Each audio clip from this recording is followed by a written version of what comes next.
G'day and thanks for watching the latest episode of our YouTube travel series. Now, we have covered a lot of amazing Aussie destinations in these videos, but I'm going to let you in on a little secret. This is one of my faves, situated just off the M31 between Melbourne and Sydney in northeastern Victoria. Wangaratta has a huge amount to offer visitors, including access to a food and wine scene with a distinctly Italian flavour. More on that a little later. Buckle up because we've got some serious ground to cover. Here's what's coming up. In this video, we'll weave in a visit to Wangaratta Art Gallery. Step back in time at the Wangaratta Historical Society Museum. Get on the trail of bearded bushrangers in neighbouring Beechworth and Glenrowan. Say yes please to cheese in the Milawa Gourmet Region. Sample some of the King Valley's finest Italian-style wines. And much more. But before we hit the road, take a moment to subscribe to our YouTube channel for more inspiring travel ideas.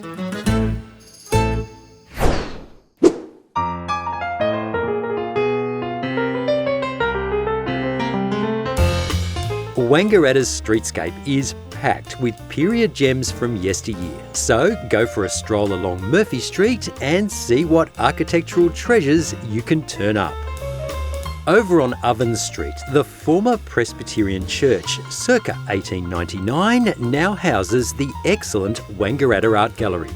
Wangaratta has a history as a centre for industrial fabric production, and during our visit to the gallery we were able to check out the finalists in the biennial Wangaratta Contemporary Textile Award, which offers a major prize of $40,000.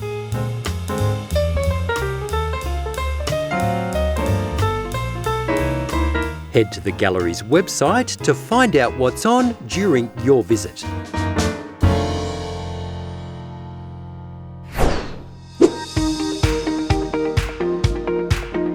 For a taste of local Aboriginal culture, follow the Bullawah Cultural Trail, which runs along the Ovens River adjacent to the CBD. The 2.4 kilometre walk was created to share the stories of the first people and is dotted with informative interpretive signs. Another of Wangaratta's finest heritage buildings is the old fire station, which now houses the Wangaratta Historical Society Museum. There are plenty of intriguing local stories referenced in its collection, and I spent a fair bit of time here taking it all in. The museum is open to the public on weekends.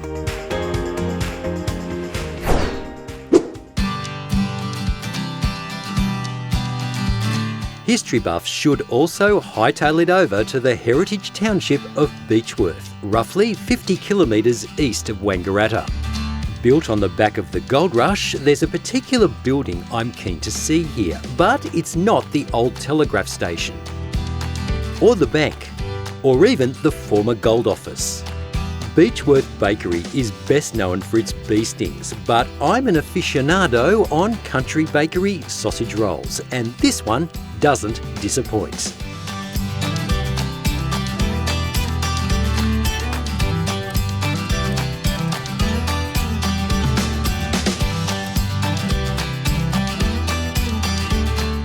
I'm also quite a fan of country pubs, and the Hotel Nicholas in Beechworth is packed with character and plastered with memorabilia relating to the town's past.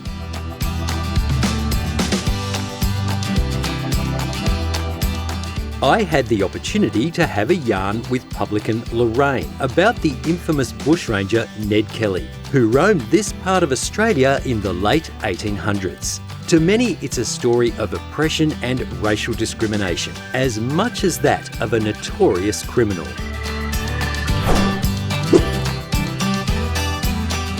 From Beechworth, it's a 45-minute drive to Glenrowan, in the heart of Kelly country.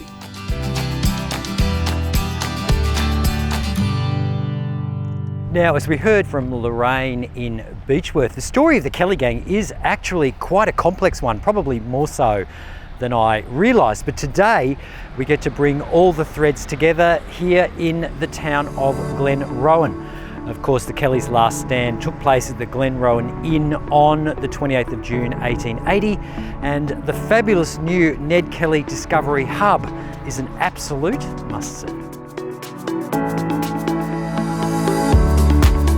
The Ned Kelly Discovery Hub opened in mid-2023 and chronicles the events leading up to the Kellys' siege of the Glenrowan Inn, dressed in their famous armour, which was fashioned from parts of farming ploughs.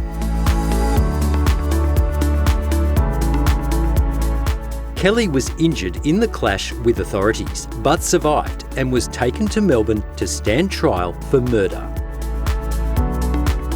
It's a story that continues to resonate almost 150 years later.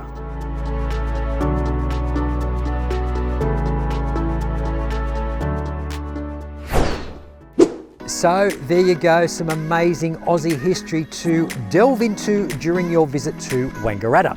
But of course, history buffs don't have it all their own way. We promised you some fine food and wine, and I am about to deliver, kicking off in the Milawa Gourmet Region. Millawa is located about 15 minutes drive from the centre of Wangaratta. There are several wineries in this neck of the woods, including fabulous Sam Miranda Wines, which has a winemaking pedigree stretching back to the 1930s. The cellar door here is contemporary in style and is open for tastings daily. You've tried some fine wine, now it's time to indulge in some great cheese. And just a stone's throw from Sam Miranda is the Milawa Cheese Company. Enjoy a tasting of a wide range of handcrafted cheeses and shop for other gourmet goods.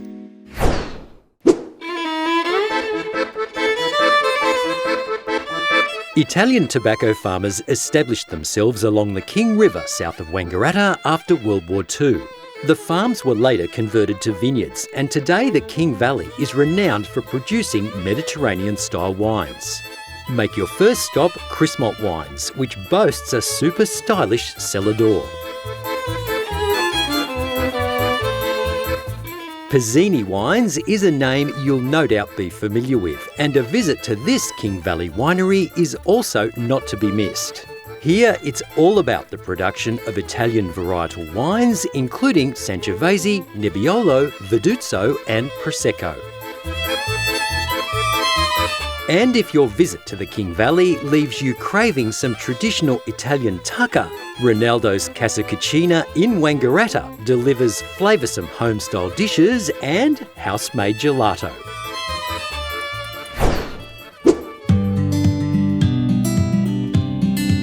Fans of a coldie are also well catered for in the King Valley at King River Brewing. Order a tasting paddle and one of the sensational wood-fired pizzas on offer. Then kick back, relax and enjoy. And finally, a lesser-known associate of Ned Kelly was Harry Power, the so-called gentleman bushranger. Drive up to Power's Lookout for stunning views of the King Valley and Victorian Alps. This was said to be the site of one of Harry's hideouts. For more ideas for amazing things to do in and around Wangaratta, just head to our website.